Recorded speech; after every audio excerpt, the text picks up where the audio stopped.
What is up, maniacs? Happy Monday. Welcome to WMMA Mania. This is episode 20. I am your host, as always, Drake Riggs, here from MMAmania.com.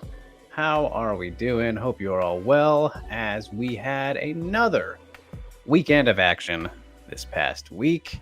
Just one fight to talk about, as we'll be recapping that one fight from UFC Vegas 58, and then a good, exciting portion of news, and then UFC Long Island this weekend with 3 fights, and all pretty interesting ones, big ones, important ones for certain reasons here and there, whether it's rankings or debuts, as you can tell, and whatnot. Good amount to discuss. Looks like not much on paper, but that's all right. Appreciate you all so much for tuning in. Do not forget, if you're here for the first time or returning, and if you have not yet, like, share, subscribe, hit the notification bell so you don't miss a thing. MMA Mania is putting out for you, providing you each and every day in the world of mixed martial arts. So, yeah, always something going on, guys.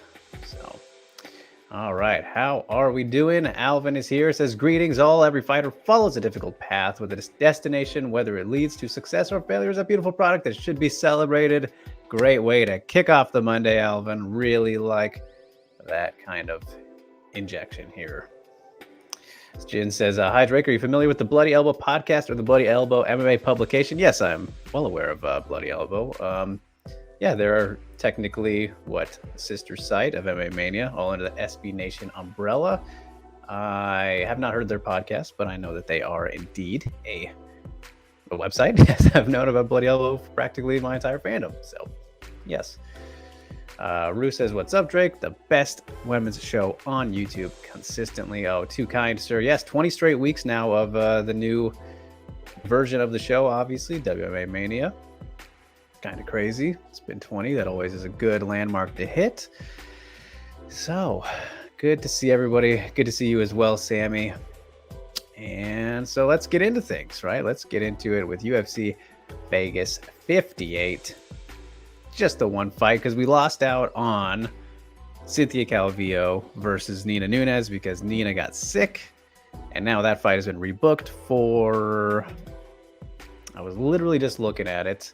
They pushed it back 2 weeks. It's on the San Diego one now. So UFC San Diego. We'll get that fight there instead. So, yes. As Jimmy says, 20 straight weeks and counting. Indeed. Makoto, good to see you as well. All right, so let's talk about the one that we did get and some controversy in some people's minds with the decision, which is nothing new for Courtney Casey, who lost her 4th UFC split decision. 29-28, 28-29, so one in favor of her, and then another 29-28 there for Antonina. So there you have it. And I did score this fight for Antonina as well. I think she was the rightful winner, but it was fairly close. And it's very funny to me, though. Like, the funniest thing about this fight was the strategy from Courtney, because it was very much opposite of how her last fight went, right? She had the win over Liana Jojua her last time out, where for Liana, we kind of knew that it was going to be her best plan of attack to utilize her grappling and take down Casey. And she did that, but way too late at the end of each round. So she ended up losing because it was way too late. In this fight, Courtney did that exact same thing against Antonina, where she tried to strike with her in the first 2 rounds, did find some success. She did, landed actually some pretty hard shots at times. But the 3rd round was far and away her best round when she decided to mix it up and hit 2 takedowns. And it says that she attempted here in the 1st round, but I mean, I wouldn't say they were, at least. It's always weird when you look at the numbers, right, and it's comparing the things, because they weren't the same type of attempts, because I can barely even remember what they would have been, but they weren't as well done, I guess, as you could say, in the 3rd. So I guess you can consider that, her breaking it down, and even in the 2nd here. But she was much more She was much better with it, and it worked out. So, like, if she would have approached it more the way in the third round that she did, she would approach the first 2 rounds the more same way that she did in third round. Can't speak today, as in the third round. Then, I think she would have obviously had much better success. I wouldn't say Antonina got tired because I'm sure that is something people could say, but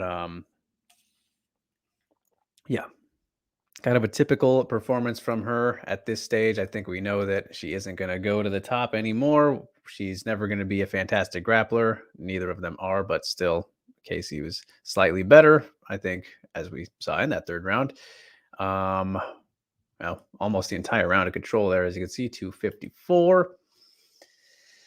But yeah, it was an all right fight. I wouldn't say robbery. Close enough to where I could understand either way, but I felt pretty comfortable about Shevchenko winning because, I mean, if you look at in the second round, Casey's best work was pretty much the very end of that round, and she only landed 9 strikes, and they didn't all come in like the last 10 seconds, but I want to say at least like maybe 4 or 5 of them did. And I don't think they were that damaging to where they could steal the rest of that entire round. So I felt fine with this. Honestly, I don't think it was a crazy decision. So, but what did you guys think? What did you think? As Go says, hey, not complaining about this decision, nor will I rewatch it to review it. There we go. Colostrum Sup says Chev and Courtney both need to be cut. They were out there fighting like some 5th graders. Well, I don't know if I'd go that far, but that is an opinion. As Rue says, he had Casey winning 1-3. All right, that is fascinating. All right, that is interesting. That makes me want to rewatch it because I felt pretty comfortable about Antonina winning the first round. And like I said, the argument for me, I would have thought would have been in the second round just because of kind of that late damage. But as I just said, I feel like it's hard to negate everything that Antonina did up until then. So third round was very much the clearest round, no doubt about that. So yeah, interesting. You kind of make me want to take a look at it again there, Rue, with that one. Sammy says, what can the older Shevchenko do to improve her grappling? She trains with Val a lot, so that should help, right? Yeah, I mean, you would think she's been training with her entire life and since she's been in MMA. And we have seen some moments, obviously, of good grappling from Antonina, but again, it just hasn't been against great grapplers. So it hasn't really told us much. Like, I remember when people were super impressed with how she beat Lipsky. And as much as I love Lipsky and everyone enjoys the Violence Queen, we know that her grappling is very poor.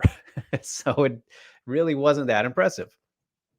I mean, it was still impressive because she was able to do that as a striker, but like, don't get any ideas. And we've seen that now. Shouldn't have got any ideas. People who got ideas. So what can she do? I mean, honestly, it would be the best case scenario for Antonina to go somewhere else that is very wrestler heavy and known for their grappling. But that's not going to happen. So it's not even worth talking about. We know for a fact they're never going to split up from each other, and especially when Antonina is still getting the wins. Pointless to talk about. Zero reason. But if I was to give an answer, that's clearly it. She should go somewhere to really hone on it. It's not going to happen, though. So pointless to even talk about. Jumbo, good to see you. Says, did you see Whaley hit John Yadpich in the face? Yes, I did. That was hilarious. Jimmy says he also thought that Casey won 2-3 because of the pace. So, all right, there we go. Jimmy and Rue can see cases for 1 and 2 for Casey. But yeah, like I said, third round was definitely the clearest of these 3 here, which, sorry if I'm covering that up. 36 to 27 strikes there for Casey landed. Then the 2 takedowns, the control time. I mean, there's no debate about that one. Was beating her up pretty good. And James says, why doesn't Antonina copy the counter-striking style of Valentina? I mean, I think it's probably pretty hard at this point, James, when she's been fighting a certain way her entire career, and to break those habits, she's really locked in. And again, that kind of goes to what can she do about her grappling, right? So a lifetime of Muay Thai and whatnot. And Go says, I don't understand why we were even debating this. This fight was not spectacular in any way. Accept the results and move on. Well, I mean, this could be the end of Courtney Casey, which in the UFC, which I know probably not a lot of people would be too upset about, probably myself included. But as we like to stay positive, and Alvin will surely say, you never like to see people lose their jobs. So that would be a little bit of a bummer in that regard, especially for her, who has always been, well, who has had a lot of split decisions now. But at the same time, she should have, like I said, should have fought the way she did in the third round earlier. And easier said than done, of course. But when you see how well that you did in that third round, utilizing the strategy you did, I don't think you'd be super duper upset. And Colostrum says, you notice how Chev was using that sidekick that Manon always uses? It didn't stand out to me. I feel like she definitely didn't use it very much if she used it in this one. But yeah, no. So I guess no, I didn't notice it too much. And Jimmy says, why is it the end of Casey, end of contract? I'm not sure, actually, if it's the end of her contract. But I mean, she's 10-10 now.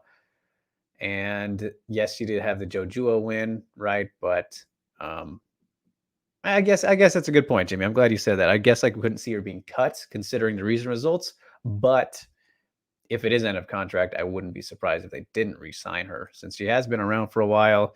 And the longer tenure you have in the UFC, the more expensive you are. And will they really find it? Would they really find it worth keeping her around? Not so sure. So just something to consider. I'm glad you mentioned that. Yeah, I don't know how many fights she has left on her contract. So, and again, her being cut, not so sure. Not so sure when you actually think about that. So, and Jimmy says, Angela Hill is 13-10 and they aren't cutting her, even though a lot of people want that. Well, a lot of people also don't want that, Jimmy, because she is actually, she's one of the more popular strawweights despite not being the best strawweights. And the UFC obviously really likes her. They've had her on the desk and all that kind of thing before. So, and typically she is in fairly entertaining fights, whether she's winning or losing. So, yeah, don't know her contract situation either, but a fair comparison, especially record-wise and whatnot. Good to see you, Esther. Thanks for tuning in. But yeah, so that was UFC Vegas 58. Was an all right card. I didn't think it was too spectacular. Fiziev was fun to watch. That was a highlight for sure. The Malarkey and Michael Johnson, I almost said Brad Johnson. Michael Johnson fight was pretty fun, pretty wild. But yeah, was an all right card. Nothing too crazy. And Colostrum Sup says, Ducote and Penn are both black belts in jiu-jitsu. Who you got? Well, we will get to that one for sure. But if we're going to mention the jiu-jitsu right now, got to lean towards Penne in that area. So there's a little sneak preview. We'll get to that fight. Don't you worry. Very excited for that one. A bittersweet fight for me, though, as you know. All right, so let's get to the news now. And we're kicking things off with the most exciting part of the news. I'm sure you guys are going to love to talk about this. And I teased you a little bit with it last week. I did. And if you follow along closely enough, you will have noticed that. But we have a tournament to talk about, you guys, as at Ryzen 37 on July 30th, they're kicking off the 8-woman super atomweight tournament. Hose yourselves off. I am excited for this and all the possibilities, as we have, look at this fantastically beautiful poster. First of all, I'm going to have to zoom in. Laura Fontoura making her Ryzen debut as she takes on Seka Izawa, the champion. We have Ayaka Hamasaki taking on Jessica Aguilar. Who would have thought that was going to happen? Anastasia Svetkivska taking on Reina. And then Siwoo Park versus Kana Asakura. Are you kidding me? My goodness. Just how cool is this poster, though? Yeah, cannot wait. Gonna be very exciting. All about that. So lots to unpack with it. There will be the second round, the semifinals will be in September, and then the finals will be on New Year's, as you know, they always tend to do. So they will not have them fighting twice in one night as they typically do or have done in the past, right? They didn't do that with they did do that with the bantamweights last year with the 16-man, right? But the first atomweight tournament they did in 2017, they did do it that way. this time around, they're going to have one fight a night, which I'm fine with. I don't really care about that. It's always fun to have them fight twice in one night. I think that's always a fun, unique element. But to get the best fights possible, I think it is, of course, best to spread them out then and have them do one at a time. But what's very exciting to me about this tournament is now, you guys, we have the potential. We have the potential for a lot of fucking things, a whole lot of fucking things. But let's start off for me. The most exciting potential is, see if I can get everybody's face in here at once. Reina versus Ayaka Hamasaki, the fight between, the student and the student and the master, the one that I've kind of pushed him towards a little bit to talk about in the past, but a fight that we knew was never going to happen unless it was for a title or they were forced to because it was in a tournament. And now Reina's already kind of saying she doesn't even want to fight her unless it's in the finals. So that might have to be the case because I don't think they're going to do a bracket style Will Ryzen, but we can still get that. And if it is in the finals, my goodness, that's even a better story. But that potential is very exciting. We also have potential for a trilogy between Ayaka and Sekizawa, which is something that is completely unwarranted, right? That fight should not have a trilogy fight. Doesn't make any sense right now, especially, having seen Ayaka lose the last two, despite how good the last fight was. Doesn't make any sense. So if Ayaka wins her way, well, beats anybody really, and just they have to fight each other. However, that could be very fun. That'd be perfect for the finals as well. Ayaka versus Jessica Aguilar. I mean, that fight was supposed to happen in 2011, but an earthquake in Japan canceled it, and then they never ended up fighting. Yes, they're a lot different fighters now, but I'm still excited for Jessica Aguilar to get that opportunity. Very cool. I mean, there's the tie-in with Megumi there. That's fun. I mean, in Kana versus Siwoo Park, I think that is definitely the best matchup of the first round. That's going to be excellent. See how Siwoo can handle Kana's wrestling, and on the feet, she'll have the advantage. Very excited for that one. That is a banger. We can get the Kana versus Reina trilogy out of this thing. I mean, goodness, Siwoo Park versus Sekizawa 2. Man, I mean, there's so many different possibilities with this. It's very, very awesome. Very awesome. And then, of course, the wild cards, the noobs are Fontoura and Svetkivska, who are both very green, specifically Svetkivska, who is just 2-0. And then Fontoura has actually been killing it. She's submitting everybody in her 7 fights. She was on that Palace Fighting Championships or whatever in Canada when Sarah Kaufman last fought. So I think grappling wise, that'll be a very fun one potentially with Seka in the opening round. But of course, we have to lean towards the champ to get that done. So should be big underdogs in both of those fights. I mean, Reina versus Svetkivska too. I think maybe you could say the easiest matchups. I don't know. We'll see. But there's definitely some interesting elements there. So this is cool. I like it. We're missing some people maybe would have liked to see in there. So obviously Sarioshima is a glaring omission, who we talked about last week, and she wanted to be in the tournament, but timing didn't quite line up because she was waiting for her husband to have his potentially last match or something like that.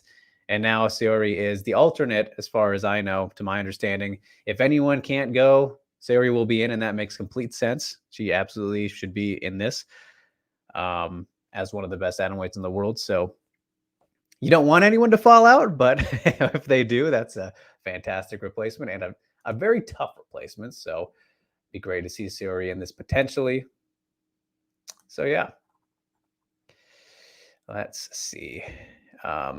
No, Jin, sorry, I'll get to that in a second. Yeah, I'll check that out in a minute. Just trying to stay on track a little bit with certain topics here. As Rue says, didn't Jessica Aguilar beat Carla Esparza, and Weili easily beat Aguilar, so it should be easy work for Weili. MMA math coming into play there. That is not necessarily. Come on, let's not even MMA math, Rue. I mean, yes, Weili should very likely beat Carla, but MMA math we know doesn't work. And what that was a long time ago, wasn't it? So, Jimmy says, I like Hamasaki, but if Aguilar beats Hamasaki, that will look really good for Magnum. I guess so. I mean, Ayaka these are atom weights now, and that's also an element about it too. This is Jessica Aguilar making her debut below 115. So, that's interesting, to note. As Alvin says, wishing all the participants the best. And Go says, of all the things I do not like, it's MMA. There you go. So yeah, we there's no point in even mentioning that. But yeah, very excited for this. And I see you guys have lots of random questions here, so we'll address those real quick here in between the news bits, just to get them out of the way. Sorry, guys, trying to keep things lined up today, as you can tell. Kind of want to do that a little bit more going forward too. Keep me on track, So let's see, where am I? Jin says, well, on the podcast recapping 275, they said it was Joanna declining more than Weili improving, and one of the hosts said that Weili needs to be USADA tested. All right. And Jin says, I thought journalists were supposed to be respectful, or am I mistaken? Don't have to be. Definitely don't have to be. Of course, yeah. It's all about trying to, you want the truth, right? I mean, or not the truth, but you don't want your media or whoever generally to be, what's the word I'm looking for? I don't want to say swayed, but like objective, and not picking sides. Typically, that's traditionally what is kind of the whole point of it, right? To provide the truth in whatever matters. And yes, those are opinions that you're saying there. So, yeah. That's kind of like one of those reasons I don't consider myself the journalist with the journalist word, because there's so many definitions about how a journalist should be, but there's really no one answer. So when you say we're supposed to be respectful, or whoever's supposed to be respectful, not necessarily. It's like there's so many different interpretations, right? So let's see. Let me catch up here, you guys. Sorry.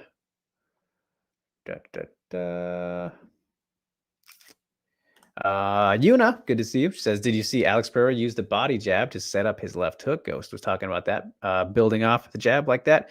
Yeah, Alex Pereira is a phenomenal striker. That was picture perfect stuff from him. Let's see. And Esther says she was rewatching Weili vs. Joanna 2 with the commentary or something, and they mentioned it was round 6 and 7. Sorry, my English sport, but what do they mean by that? So the rematch, Yuna, they had 5 rounds in the first fight. They fought, the full 5. So technically, it was their 6th and 7th rounds together. You know what I mean? So it was only a 3-round fight, but out of all the rounds that they've ever fought, they have fought 6.5 now. They didn't complete the 7th one, but yeah. Rain says, what's up, Drake? I saw Loma training with Weili striking coach. What are your thoughts on that? Doesn't hurt. Good for her. Good for her. Jimmy says Magnum was one of 2 people to finish Aguilar. So there's that. Yes. I mean, that was, when you talk about Weili's best performances, that was definitely one of them. The Aguilar win was super duper impressive. So yeah. And Zhao Too Kind, good to see you, my friend. Mr. Lee is here, and now he's helping explain. Colostrum says, why are people always complaining about PEDs? They're all on steroids. Well, there's no proof of that, but people are complaining because they need an excuse, I guess. I don't know. There's no point in that when there's never any point in bringing that up without proof, in my opinion. So, Instant says, thank you for the answer. You always respectful. Some more MMA needs to look at of it, that, and exercise it. Well, you're too kind, man. I try, just try to be real with it, with everything in my thought process, while being respectful at the same time, because it's not that hard. It's really not that hard. And Ghost says, how long have you known that Aguilar will fight Hamasaki? Let's see, when did I find out about that fight? I think it was probably a week before, because I told you guys last week. Yeah, I knew it was going to happen. I think a week, maybe 2 weeks before. So not super long, but yeah, I knew a thing or two. So, all right. And sticking with news from Japan, this is hilarious. I think you guys are going to really enjoy this if you didn't see it, just because of the absurdities and shamelessness that Pancrase has provided us with, as Emi Fujino, the boxer grappler, everyone's favorite strawweight pioneer, is taking on Sung Ha-yoon, Pancrase 329 on September 11th. And what's hilarious about this is everything, because the matchmaking, Emi Fujino, obviously one of the most veteran fighters in the entire division in the world. She's like 41 now, just lost her title via a cut. It was a doctor stoppage, right? So I still haven't yet seen that one, actually, but curious to see how well she was doing in, because I imagine she was doing, decent enough against the opposition, taking on another youngster. But Song is 0-1, whereas Emi Fujino's had over 30 fights.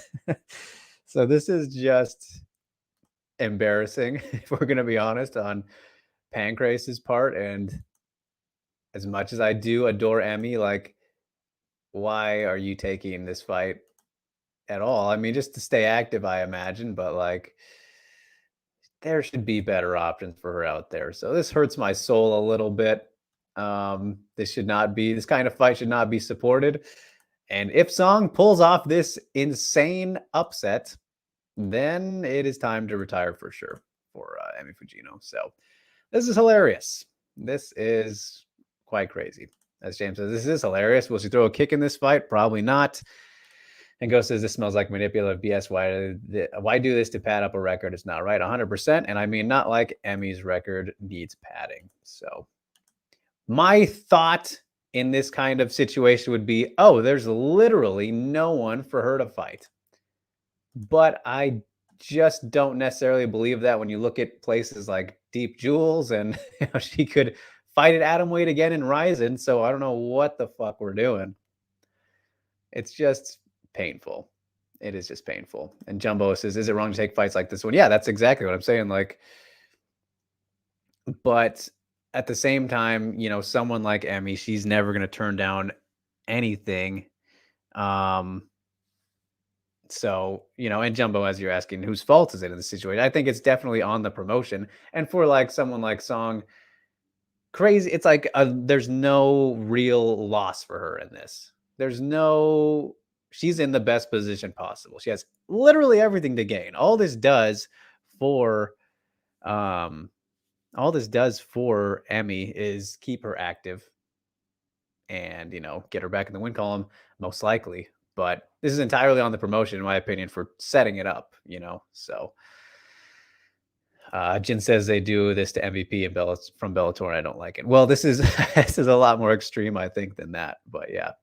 So, and Mafalda Laraga, hi, this is Emily Ducote's grandma. I'm rooting for Emma Ducote. July 16th. Well, that is awesome. Thanks so much for tuning in. I know that you were a big part for a big reason why she's in the sport at all. So thank you so much for tuning in. And yes, very excited to see her debut. Cannot wait for that. Well-deserved.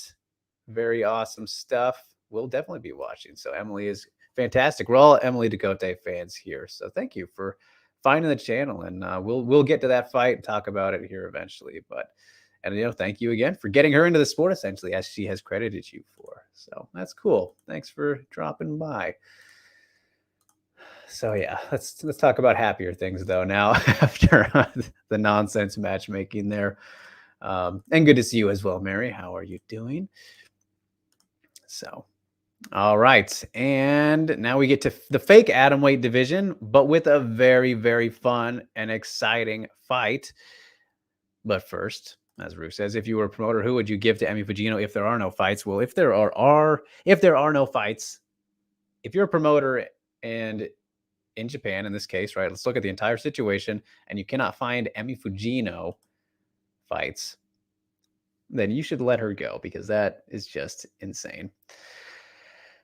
So, yeah, that's what I would do. I'd say, all right, sorry, see, I know you are a champ and all that, but if we are struggling, you're not going to accept that, of course, but that's what I would do because that shouldn't even be an option, right? And Rain says, fake atom weight. Yes, fake atom weight. Let's get to it. At 115 pounds in one championship, Itsuki Hirata is taking on Lin Hae-shin at 161, August 26th. Very excited for this fight. You guys know, love Lin Hae-shin. Very fun fighter. Great striker. Just got back in the win column, or what, got her winning streak back together in MMA. And then she took that kickboxing fight and really kind of a quick turnaround a little bit.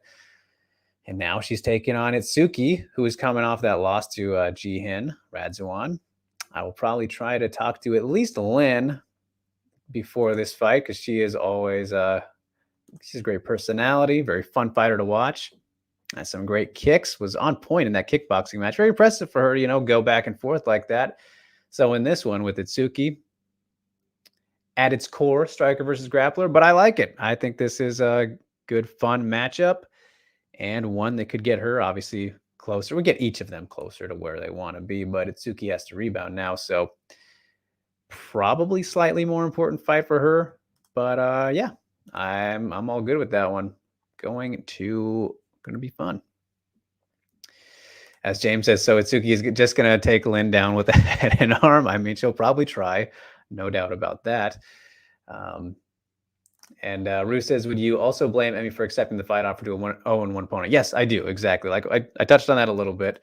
Yeah, for sure. Like you shouldn't be accepting that, but she's also one of those fighters who, especially at this stage is just, I think, doing it to do it for as long as she can. So I don't know. I think it's definitely the more of the blame is for sure on the promotion for wanting to make this, but yeah, I mean, it's turning down free money essentially, at the same time for Emi. But yeah. As Jeff says, do you know where Haitian trains? I know back then I saw on Chinese TV a show that Weili and her trained together. I know that they have, right? But I don't think so anymore, obviously. I don't think that Lin has been at Evolve. She might have told me the last time we did talk, but I can definitely ask her. It shouldn't be too hard for me to set something up there. But yeah, I don't quite remember Zhao. So that's a good question, though. I can get to the bottom of that. Yeah, so looking forward to it, though. Looking forward to that one. As Go says, can Haitian keep this at range? I think she can. She'll want to. That'll definitely be the thing here is avoid going to the ground with Itsuki. And, we'll see what kind of new tricks that she has after the loss, right? So there's going to be some unique elements to it in that regard. See what she can change up. It's still very young. Easy to forget that Itsuki is like, what, 23 or something? So that'll be a good one on August 26th. So as we move on here real quick, Jamie says, how would you describe Haitian style? Is it Sanda? Yeah, I mean, really, most every Chinese fighter has some integration of Sanda into their style. And I believe that she did do some Sanda competition before getting into MMA and whatnot. I know that we did talk about that, but yeah, some sort of hybrid, as Jimmy says. Yeah. And Colostum says they look like sisters. Well, not so sure about that, but they'll be beating each other up. So, all right, now we go to the real straw weights again, 115, all over the place, as Piera Rodriguez, I'm sure, Brazilian, versus Sam Hughes. Sam Page is added to the October 15th UFC Fight Night event. if it wants to load here. Maybe not. Location to be determined. So yeah, this is a fight. For some reason, I know that. Okay, I don't know why this isn't wanting to work. I know that I've seen Piero Rodriguez, but for some reason I just cannot imagine. I cannot remember her fight whatsoever. And hold on a second here, you guys. I think I'm going to need to do an internet refresh. Give me 1 second. This is the beauty of StreamYard, is that it can go down and come back up. So 1 second here.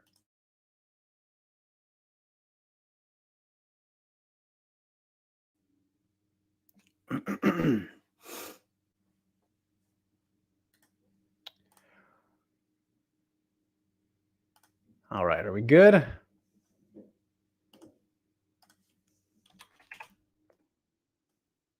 All right, I'm going to assuming we're good. Let me go out real quick. I'm getting comments here. I think we're good.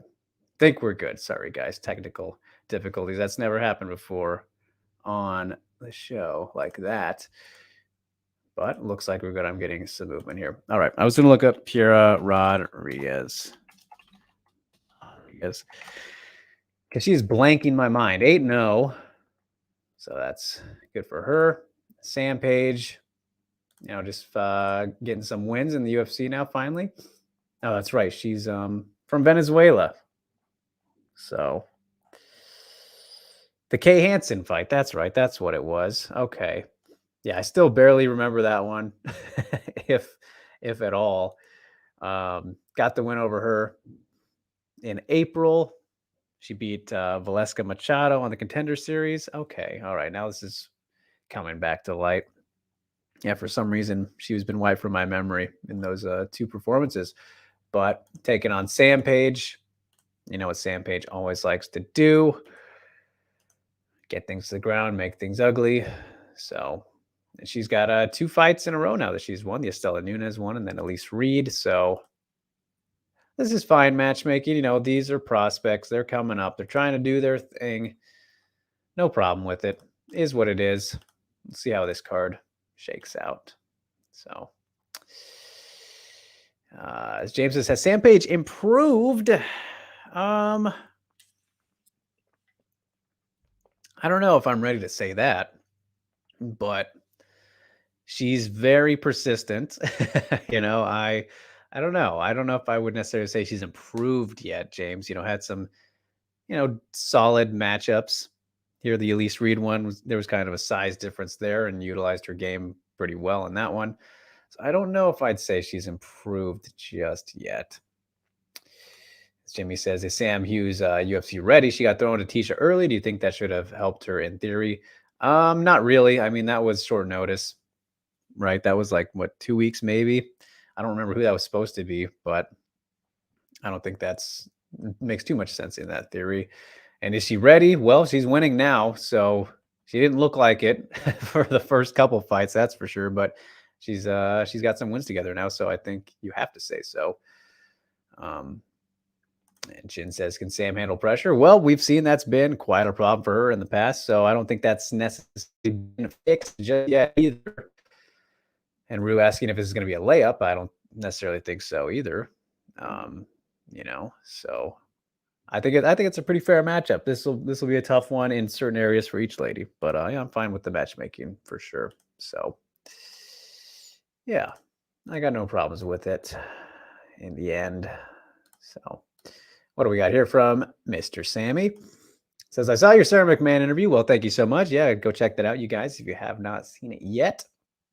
Where she said changing camps is not good, but Whaley has done 2 camp changes and looked good strategically. Why would it be bad for Nunes, who is the GOAT, but worked out for Whaley, who is not the GOAT? So, I mean, as she also said, Sammy, is very situational, and she noted how we don't exactly know what the issues could have been from Amanda's actual training side of things. She has said that she did feel quote unquote cornered by Yana Kunitskaya and Kayla Harrison when they emerged, like maybe they were taking time away or trying to get better to beat her, and that's fair to say, potentially, especially for Yana, who's in the same division and whatnot.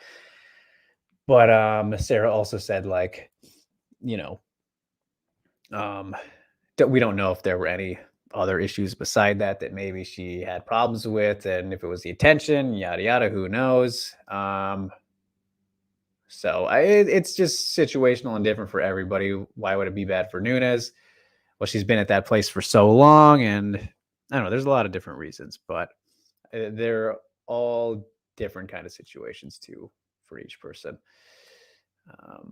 And Ghost says, "Can I add to what you said, Drake, about the camp change?" Yeah, sure, go for it. Feel free.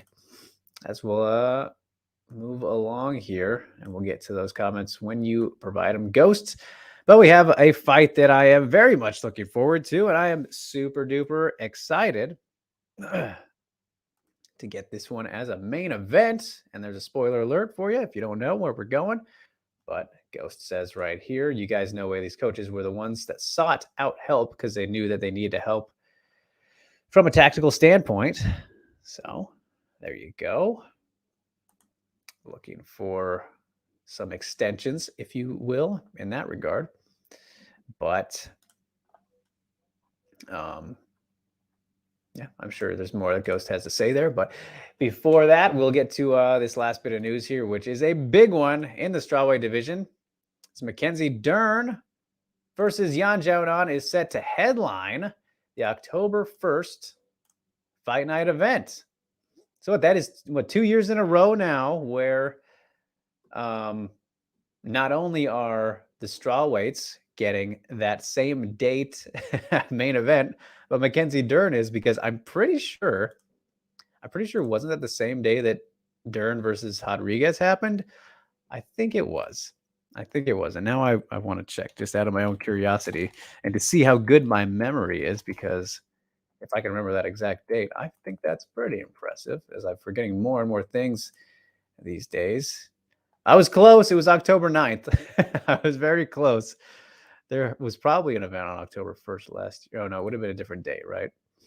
October 2nd. It was the Walker and Santos card. Wow, that was already, oh, I guess not already a year ago, but it will be coming up here. So I was close, and it was October for Dern versus Rodriguez. But in this fight, obviously a very big one for each, a big spot, and they are both losers to Marina Rodriguez. One much clearer than the other. You guys know I love Yan Xiaonan. This is a fight she needs to win. Otherwise, she'll be on a 3-fight skid, which, that would hurt my soul. Mackenzie Dern looking to get back on a streak, right? If she wins, that'll be 2 in a row since her Rodriguez loss. So, well, with the Tisha one, which I know a lot of people thought that she didn't win, and it was, quite a close one as well. So, yeah, I guess it's a very interesting spot in that regard. A little surprising that they would give it main event, especially considering the disrespectful placement they did with Xiaonan versus Rodriguez at UFC, 272, was it? Burying them on the prelims when they were fighting for a title shot, essentially. I mean, how the hell? Then this makes no sense when you look at it that way. Then they give Xiaonan the the main event afterward, and yeah, I'm sure it's more because of Dern, but like, geez, why don't you make it less obvious, UFC? But anyway, this is a fun fight. We know who has the better striking, no doubt about it. We know who is the better grappler, no doubt about it. Typically the case with Mackenzie Dern. Typically depends on the opponent, but very important fight for both, and I'm fine with the matchmaking. I did want Dern versus Andrade, but obviously Chukagian kind of ruined that as Andrade went up to take on Fiorot now. So I think it's okay. It all kind of works out in that regard, that people are staying busy at least. So in my perfect world, I would have done Dern versus Andrade. Probably Xiaonan versus, maybe, I don't know, could have done Tisha. I didn't really think about what could have been next for Xiaonan, but I think this works out. I think it works out. Rose could have been fun. I would have liked Rose versus Xiaonan, but yeah. So And Ghost says, so Whaley's original coaches are still with her. Yes, they always have been. Indeed. And Colostrum asking for a pick. My goodness. It's a tough one. And in cases like these, Colostrum, if you're unfamiliar, Yan Xiaonan is one of my favorite fighters. So by default, I have to pick her, I think. I believe in her. She just has to keep Mackenzie off of her. And yes, she has 5 rounds to worry about that. So I'm not as confident in her submission defense as I am Marina's. And I wasn't even that confident in Marina's going into their fight, honestly. But having seen, I mean, Jan had some great improvements against Marina, even though there wasn't really too much threat of takedowns, grappling, and whatnot in that fight. But she's been working on it hard, a team alpha male with them since then, since the Carla loss. So I don't know how much that will help her submission defense against someone like Dern. So, I mean, if I absolutely had to pick Colostrum, like gun to my head, I would probably take Mackenzie actually, but I can't justify going against the Fury. I just can't do it. I believe in her still. And she did look great against Marina, even in defeat. And I do think she won that fight. I know a lot of people did as well. And Ghost still mentioning here the Whaley camp stuff. So it's a different situation. She's not really changing camp. She's actually just getting help and new ways to fit her weapons specifically to her opponent. Yeah, it's like a traveling camp, right? The same team going around, sort of. And Jin says, why is this a main event? Both can't wrestle. Well, that has nothing to do with main event status, Jin. And Jan can definitely wrestle much better than Mackenzie, and that's not saying a whole lot. But yeah, I mean, we've seen some very terrible wrestlers in main events, so that has nothing to do with it. And oh, come on. Now, Rue, I disagree again. Going back to MMA offseason of headlining with this. These are 2 of the best strawweights in the world, and I am totally all for them headlining. I have nothing wrong with that. I'm just surprised. I'm surprised because of, like I said, what the UFC did with Marina and Xiaonan. But I'm for this. I'm glad that they're the main event. I like that. And especially Yan Xiaonan's first main event. So good for her to get potentially 5 rounds. So yeah, I like that a lot. Colostrum says, I hope Yan has improved her ground game or else she might get submitted. She has been improving it for sure. But no matter how much you improve it, again, it's one of those cases where against Dern doesn't always matter. Generally doesn't matter. As Ghost says, Dern robbed Tisha. Tisha clearly won 1 and 3. Dern gassed in the second round. So there you go. He says, as much as I bagged Tisha's not improvement, she did look pretty good against Dern. So there you go.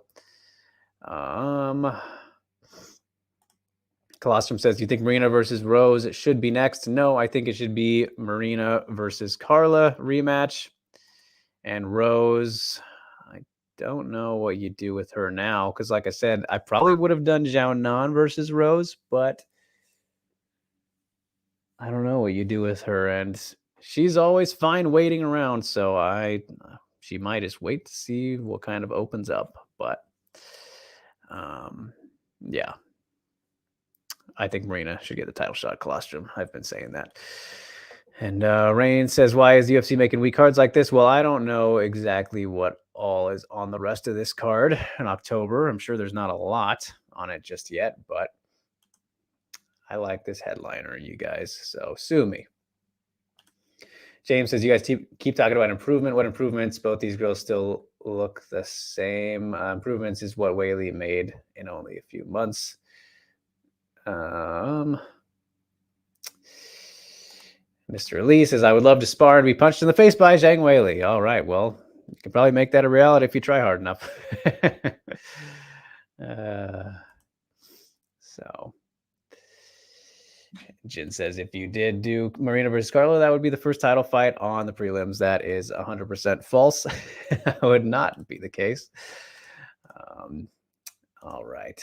So, but yes, I'm all for that one. And yes, I have Xiaonan bias. But again, the more the women who are top fighters in the division get spotlight, the better. That is always better. So James not seeing improvements in Yan Nan from the last fight, as you can see here. And with Mackenzie Dern, it's been a very slow progression of her wrestling and takedown ability, which has always not been there. We know that's her biggest weakness.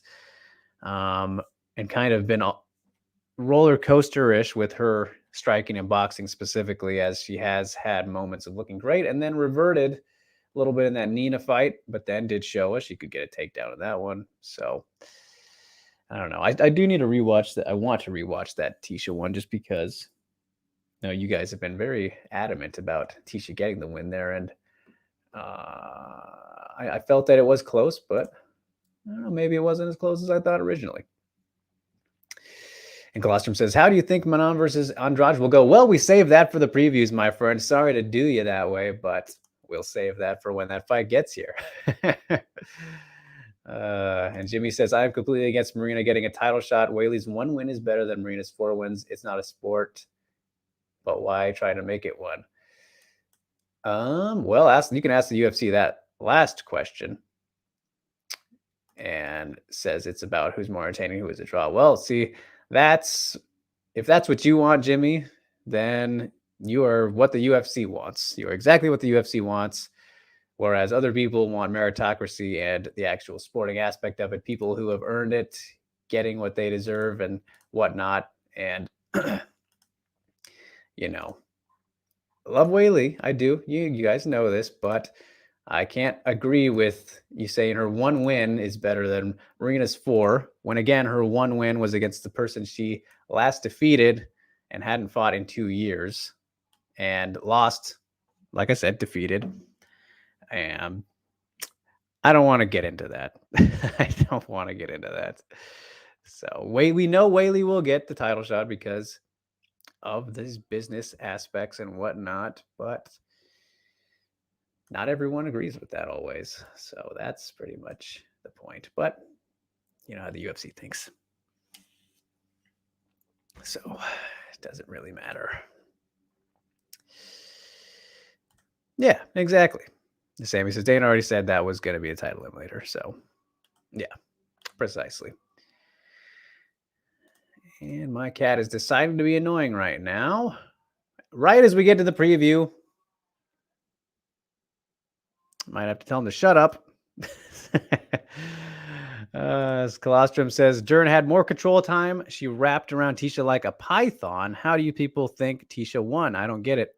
Well, this is a good thing to bring up here, Colostrum, as control time. It's not about control time necessarily. It's about who is more effective with, can be grappling and striking as well. Doing damage, having an impact with what they're doing. And if you believe that Dern did more of that than the stuff that Tisha was doing, then that's fair. But to say control time simply by itself, that does not exactly win the fight. But like I said, I thought it was close. I know a lot of people thought it was a robbery. And Tisha did pretty well there. And I thought Dern actually had some pretty good striking moments too. But yes, when it comes to scoring, control time is definitely not a singularly big thing that wins fights. So, maybe if the fight was scored overall and not round by round, as Ghost kind of points out there, 1 round of control means that you won 1 round. And even not always, depending on how much it is and whatnot, again. So, all right, with that in mind, we will... And Ghost says, Dern got robbed and Drake. Me, if it's close, I don't complain about it. That is true. And no one should complain about it if it's close, really. If any fight's close. So, all right, let's get to UFC Long Island now. UFC heading that way this weekend. This should be a fun card. We got some good action on it. Ortega and Yair should be a very fun main event. Looking forward to that. But to kick things off, the very first fight of the night, which kind of bums me out a little bit, but makes me happy at the same time that we get to start off with it. That's always kind of the caveat to that situation, right? We get Emily Ducote's UFC debut, the Invicta strawweight champion, as she takes on the former Invicta atomweight champion, Jessica Penne, one of the most seasoned and fighters and another pioneer that we have right now, who's gotten back to her winning ways with two great performances. Well, one really good performance and a pretty competitive one against Lupi Godinez, but got the win anyways. And then the Karolina Kowalkiewicz armbar looked fantastic in that one, obviously. And then Emily Ducote has been just killing it since she dropped a strawweight. Her only loss is to, no surprise, Kanako.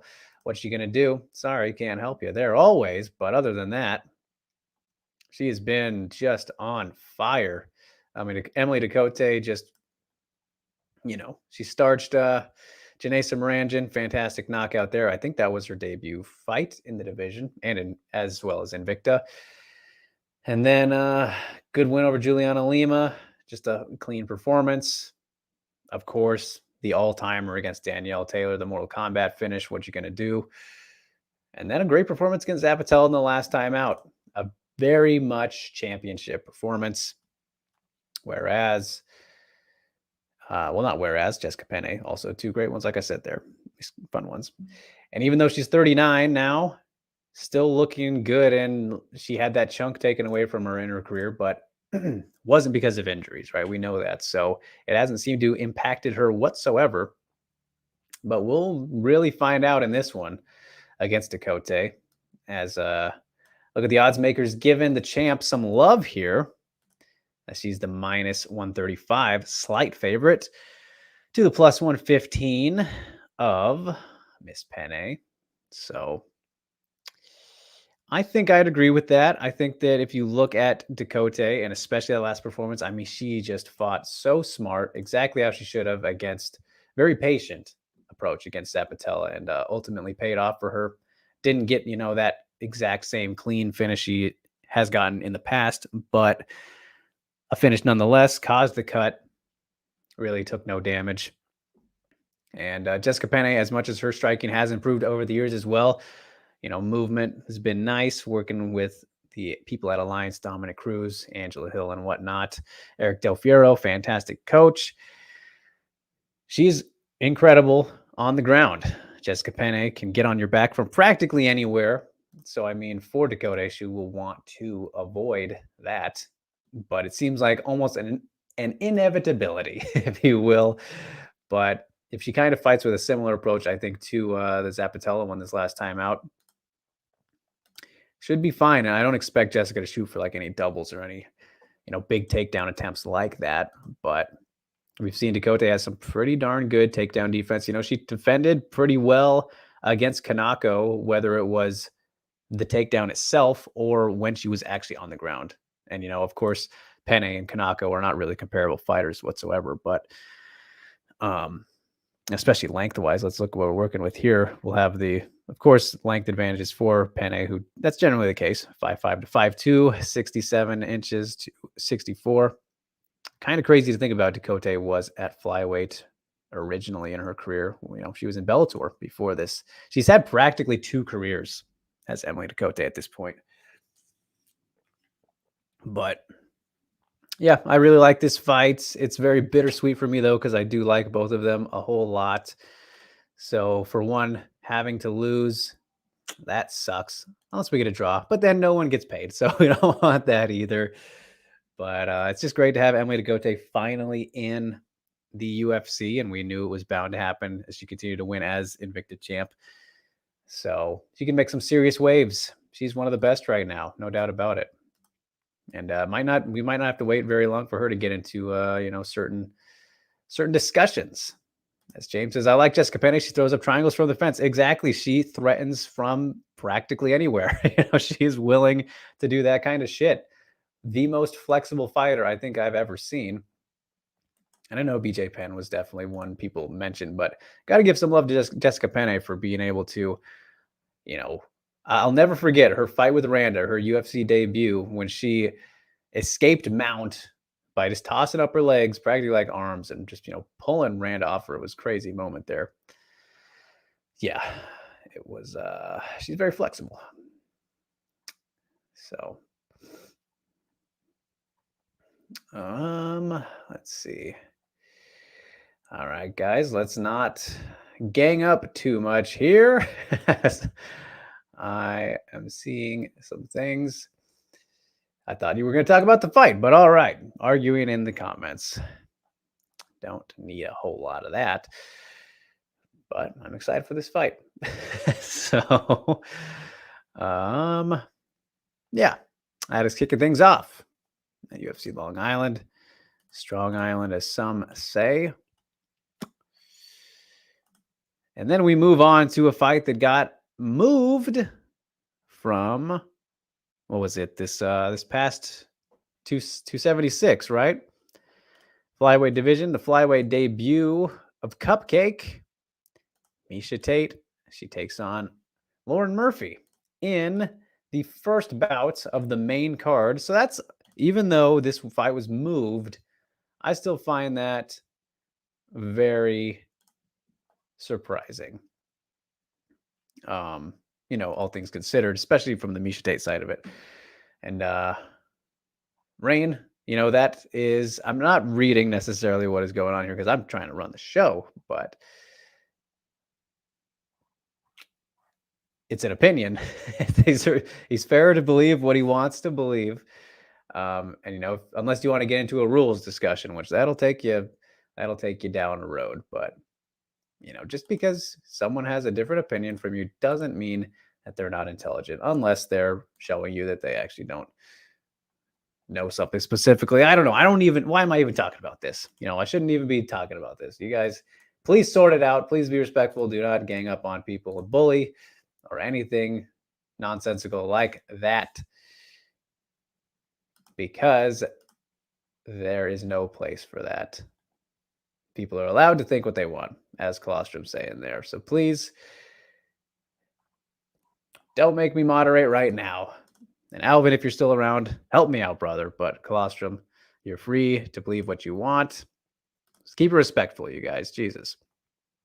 Can have different opinions and still be nice to each other. My God. It's just all I've been trying to do here. As Marcus, good to see you, says Debbie versus Patty matchup for me between Miesha versus Tate. I have no idea what that means, Marcus. So, thank you for a comment about the actual topic, though. Appreciate that. Even though I guess we were talking about Dern earlier, but I have no idea what that means. But Mackenzie, no, geez, see, look what you fucking done to me. Lauren Murphy versus Miesha Tate. All right. Okay, now I'm all over the place. As Marcus says, he means Murphy. Miesha versus Tate. I still don't get the Debbie versus Patty part. But either way, Lauren Murphy versus Miesha Tate. We're going to get this fight now.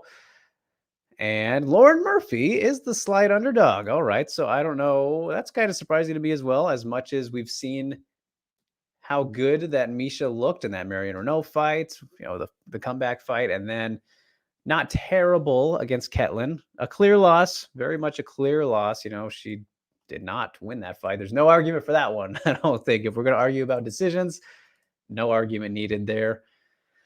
And same goes for Lauren's last fight against Valentina. So, yeah, I don't know. That's kind of surprising, though. And I mean, both have been at bantamweight before.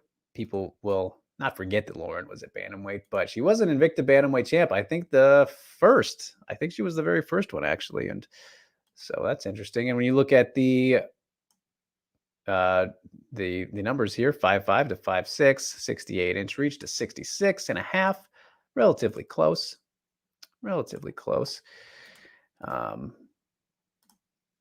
So go Scissor. Am I surprised that Murphy is the underdog? Yeah, a little bit. I mean, I don't know, actually. It's interesting. Going off of the last two performances, like I said, each of their last two performances were very clear losses. But we've never seen Miesha at 125 before, right? Like, that's a big thing. And as Rain says here, can Lauren win this since the weight cut is easier for her than Tate's? And that certainly helps, right? That certainly helps a lot. So it depends a lot on how affected Misha will be from this weight cut, I think, because if she comes in looking like she did in both the last two fights, and I mean, who knows, maybe better depending on all things considered. Um, it's very winnable. We've seen Misha's improvements in that Renault fight again were very, very good, and she's always been a strong wrestler. I think Murphy will be competitive with her there, but we've seen Lauren Murphy out wrestled before, especially by past bantamweights, and I mean Valentina even did some to her, but yeah, like I remember the Sarah McMahon fight, some just like the early losses in Lauren's career, and not to say she hasn't improved in those areas since then, and we've seen her utilize her wrestling against opponents at flyweight and whatnot. But Misha's a surprising one. She's very sneaky with these things. And if she is feeling even better and sharper at flyweight, it's kind of like, why not believe that the fighter who has historically been better in Misha won't carry that over? So, yeah. And Jimmy says, why didn't Tate just stay at 135? Yulia could have been a good fight for Tate. You mean Stolyarenko? I mean, that fight, that matchup stylistically, I think would be fun, but doesn't make any sense if that's who you're meaning, Jimmy. Um, and Jin says, didn't Tate already weight cut when the fight was canceled? Will that affect her? I mean, yeah, that's a good point too. Yeah, that definitely doesn't help. Like having to do it twice because it was the week. So maybe she didn't obviously go do the full weight cut clearly, but she was obviously low and kind of ready for it, And Rue says, Valentina said this was a title eliminator. Will she get that fight? I hope not, honestly. And Misha Tate, also one of my favorite fighters of all time. I absolutely adore her. I think she's fantastic. But no, that would be super messed up for her to skip the line. Like we got Grasso and Araujo fighting here soon. We'll see what happens with Furo and Andrade. I mean, if Furo beats Andrade, she'll probably surpass Grasso there, and probably rightfully so. I mean, if you think about it. So I wouldn't like that, but yeah, it could happen if Misha wins. If Misha wins, of course. And then, Tyla's still out there, but she's got to recover from her surgery, right? And then Jimmy says, yeah, I meant that if you wanted Tate to get an easy win, then schedule for Yulia. Well, yeah. And I mean, hey, even, you never know with Yulia because of that armbar ability. So a little bit dangerous in that area, obviously. As Jeff says, will I be angry if Tate does skip the line? Like, I won't be angry from a fan perspective, right? But from a from a meritocracy standpoint, I would be upset with it from that perspective. But I love Misha Tate, so I wouldn't be super mad. Like, not going to complain about it too much. But and Go says Valentina got to skip the line for Nico. Yeah, a little bit in a way, a little bit in a way. Having not really fought any didn't fight a top flyweight before getting that fight. She was a top bantamweight, arguably should have been the champion at bantamweight. So I don't think it's necessarily as bad potentially. Well, I don't know, because if you beat Lauren Murphy, then I mean she just fought for the title too, and she is only lost to the champ there. So like, yeah, I like that you brought that up, Valentina. Ghost, that is funny, but yeah, good point. Interesting point. Like, let's not do that at flyweight though, especially when we got people building up and the champ arguably, losing in some people's minds the last time out, makes it more interesting with who's there already. So, but yeah, this one is something. And Ghost says he does think Valentina lost to Nunes and they were going to give her a title shot against Nico after that layup. Yeah. Yes. Yeah. There you go. So, all right. Well, always looking forward to Misha Tate fight. One of the most exciting fighters that we have ever seen in the sport. And a big one for her. We got to enjoy her while she is still around. So then we move on to the co-main event of this card, which is the last fight that we'll be talking about here today. This goes to Leia and Priscilla. Yes, indeed. Um, the co-main event at strawweight. Some ranked strawweights here is Michelle Waterson is back. Karate Hottie was scared she was never going to be able to fight again for reasons we don't know yet. I'm sure we will know more this reason. These reasons, no more once media day rolls around on Wednesday. But she's taking on Amanda Lemos, who is looking to rebound off of that April loss. April loss in her main event with Jessica Andrade, first round arm triangle standing. So that was a bummer for her. And now she's got this matchup to worry about. So yeah, should be something. And Michelle Waterson, it felt like so long since her last fight, which was the her Marina loss. Yeah, I mean it was a year and a month ago now. So she was matched up with Hebos for a hot minute there, and then that fell through multiple times, I think. And now here we are, as Amanda is a heavy favorite, -400. That is kind of nuts to me. I mean, I don't think I disagree with that. Well, I mean, it surprises me. It does surprise me. I would have expected her to be the favorite for sure. She should be. She definitely should be. But that's very supportive there. Very much in her favor. So as for the stats, 5-3 to 5-4, 62 to 65. Amanda Lemos, obviously one of the more dangerous strikers, hard hitters in the division. Michelle Waterson, notoriously durable, very tough. The only time I could remember her being hurt too badly, like to where the knockdown was obviously the Rose head kick before getting the rear naked choke back in the day there. However long ago that was. But other than that, she's, sustained a lot of damage over her years. But if anyone's going to knock her down, it would be Amanda Lemos, who's probably very motivated after that loss, her last time out. And, she is a very talented, jiu-jitsu player herself. So I don't expect her to be in too much danger on the ground with Michelle Waterson, who is, can be very dangerous there, and probably would be in her best interest to try and make this a grappling match if she can, just because she'll be able to avoid damage much easier that way, probably. And she does like to fight from distance, as we know, as over the years she's kind of developed into very much that kind of fighter. Uses her kicks pretty well, mostly as range fighters, and it's for distance management and whatnot. But Lemos can get in there, make things a little ugly. She lands with more effectiveness much more often than Waterson, at least lately, right? So on the feet, I think it's should be very much in her favor, unless Waterson can really disrupt her with her distance and utilization of her kicks and that kind of thing. And she does move well, so it might make it harder for Lemos to track her down potentially. But then on the ground, like I said, they're both very good there too. But yeah, I think the edge is for sure in Lemos' favor in this one.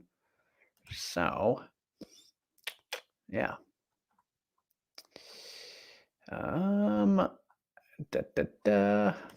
As Jen says, why do they bill Waterson as an elite striker? She hits air most of the time.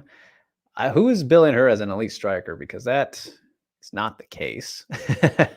I mean, I think she's a serviceable, decent striker, right? But no, she's definitely not one of the elites. And she never has been. So it's probably what the nickname is, throwing off casuals, because she does have the karate and whatnot. But as Ghost says, Waterson has a chance here if she can wrestle Lemos on the fence. Remember, Lemos gets easily trapped on the fence. Look at the Inoue fight. So yeah, something that she's been needing to improve on. Maybe she has for this one. We'll see. That's Mafalda says it should be a great fight night. Yes, indeed, it should. A great opener. And Bruce says, Lemos almost lost to Hill. Why should we be excited for this? She seems like she doesn't have a lot of weapons. Okay, well, I don't know where you're getting that, my man. And just because there was one fight there, doesn't mean that another matchup won't be good or that she's not exciting. Like Lemos is a very exciting fighter. I don't know where you're getting that from. I really don't. If you've watched her fights, she has quite a lot of weapons. Cintro says, hi, Drake. Good to see you, Cintro. He says, this does not look like a good fight night card. I think that it's pretty solid. I mean, let's look at the whole thing real quick. I mean, they always do better with the ones on the road. Like I said, Yair versus Ortega. That's a great fight. I mean, we got the Leech versus Salikov. What are you talking about, man? That's going to be a good one. I'm amped for that. Li Jingliang and Muslim Salikov. That's fun. Schnell versus Sumaderje. That's going to be a banger. Burgos and Jourdain. What are you talking about, Cintro? Have you looked at this thing? This is actually very good. Puna versus Dalcha. I'm good on that one. Ricky and Jack Shore. Holy shit. My guy Ricky from Vancouver over here. And Jack Shore is obviously quite good. Bill Algeo, Herbert Burns. Fun. Jacoby Daeun Jung. Solid. Dwight Grant versus Stoltzfus. Penne versus Ducote. This is a great fight card, man. This is a very solid fight night. I didn't realize it until just now. But yeah, I like this card a lot. That's some good stuff right there. And if you don't think so, you guys, I mean, hey, you're entitled to your opinions, but I disagree. This is a good looking card. I'm a lot more excited now just from that. So Ghost says Lemos doesn't do anything clever. She has a good jab, right hand, and a front kick. Don't know what the hype is about besides her power. There's nothing tricky about her style. Well, you know, people love that kind of stuff, though, Ghost. People who do damage are always excited to see. If you get finishes, hurt opponents, that's always something the general public is going to like in general. No matter how clever or tricky it looks. I mean, you can say the same thing about Andrade, you know, right? She's never been a super technical or clever fighter necessarily, but she is one of the most entertaining fighters of all time as well. So no doubt about it. And you guys are absolutely insane to think that this is a bad card.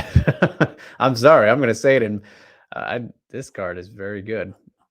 I don't know what is up with you guys, but hey, if that's how you feel. And then Colostrum says, which card was your favorite so far this year?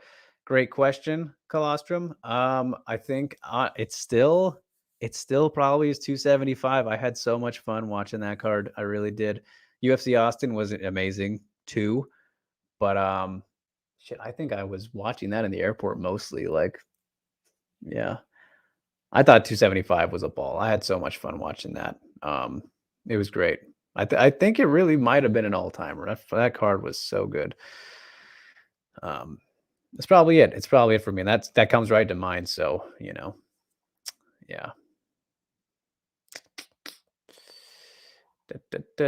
And Ghost says, sorry, it doesn't excite me from a technical standpoint or a strategic point. Well, that's what I'm saying. Like, yeah, I never said she was anything crazy in that regard, but yeah. And Colostrum says, I wonder why they're only putting that main card on ABC. Oh yeah, it does say ABC and then prelims right there. It's probably time slot issues, you know, on the channel. There's certain things going on. I mean, and that's the shitty thing about this card. The shittiest thing about the UFC Long Island card is that it's going to start at like what, 8 o'clock my time, Pacific time. Like, what is up with that? I know that's not terrible for everybody, but I don't like that. What's going on here? You know, and that makes me think that some kind of scheduling things going on there. So, but yeah.